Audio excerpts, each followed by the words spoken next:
Hello and welcome to the week ahead from the Financial Times in London. Here are some of the stories we'll be watching in the next few days. Results at the world's biggest retailer, Walmart. Sarko's back. Former French President Nicolas Sarkozy is expected to confirm he's running for office again. And a big week for economic data on both sides of the Atlantic. We've got inflation readings coming from both the UK and the US. But first to the US, where the world's biggest retailer, Walmart, announces its second quarter earnings on Thursday. There'll be two key areas of focus for investors, as our Chicago correspondent Lindsay Whipp explains. The first one is really their domestic sales. They've been doing a lot of investing in their stores. They've been trying to make it more attractive for customers to come into, and part of that has been the money they spent on increasing wages. Now, what investors will be looking for to see if they can accelerate beyond the sort of 1% an increase in comparable sales that we've been seeing in recent quarters. The second main area, which is key for Walmart, is online. Amazon, as we know, are far ahead of them, and it will be difficult for them to catch up. But what they've been doing, as we've seen with the recent acquisition of Jet.com, is looking at reworking their strategy in order to re-accelerate sales there. Walmart's betting its plan to acquire Jet.com, the tech startup that aims to undercut Amazon, and with it Jet's experienced co-founder, Mark Law, will give it the boost it needs for long-term growth. And its recent tie-up with the Chinese e-commerce company JD.com is changing its strategy in the world's second largest economy.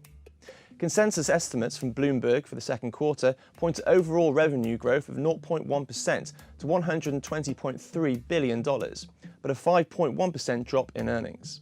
And now to France. Former President Nicolas Sarkozy is widely expected to confirm he'll run again for the country's highest office, and he could be set to declare his candidacy in the next few days.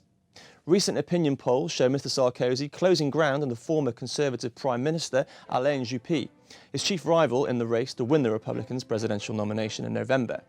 Mr Sarkozy, who served one term as president before losing to François Hollande in 2012, has seized on the threat of terrorism to portray himself as a tough man with the authority and experience to respond to tough times. This was Mr Sarkozy's response to the terror attack on a Normandy church last month. En assassinant un prêtre catholique, en blessant gravement des fidèles dans une église. C'est aussi l'âme de la France qui est touchée. Je demande au gouvernement de mettre en œuvre toutes les propositions que nous avons présentées depuis des mois sans délai. Nous ne pouvons plus perdre de temps. C'est la guerre.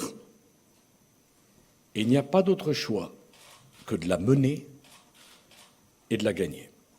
But Mr Sarkozy has been dogged by various party fundraising scandals, and first he has to win a primary race in 3 months' time, where supporters of the right and centre-right will choose their candidate. Polls suggest whoever wins the nomination for the centre-right party will have to beat the far-right Front National leader Marine Le Pen. And finally, to the UK and US inflation data. The first post-Brexit referendum reading on UK prices is out on Tuesday, when consumer prices data are expected to show inflation stable at 0.5% year-on-year, the same as in June. The Bank of England reckons inflation will tick up over the coming months as weaker sterling pushes up import prices. But downward pressure from falling energy prices will keep July's headline CPI from rising on an annual basis. Inflation data from the US are also out on Tuesday. Headline inflation there is likely to skip a little, moving to 0.9% year-on-year from 1% growth in June, again due to energy deflation. Here's what our US economics editor Sam Fleming had to say. If you look at the PCE expenditures, the personal consumption expenditures price index, which is the Fed's preferred measure of inflation, on a core basis, that is just at 1.6%, which is comfortably below the Fed's 2% target. I would strongly point to the Federal Reserve's minutes for its latest meeting, which were released on Wednesday. The July meeting left rates unchanged, as they have been indeed for the entire year. But there is some confusion in the markets really now as to whether there's potential for the Fed to lift interest rates as soon as its September meeting. So the minutes from the latest meeting in July could give some hints as to whether that is plausible. And that's what the week ahead looks like from the Financial Times in London.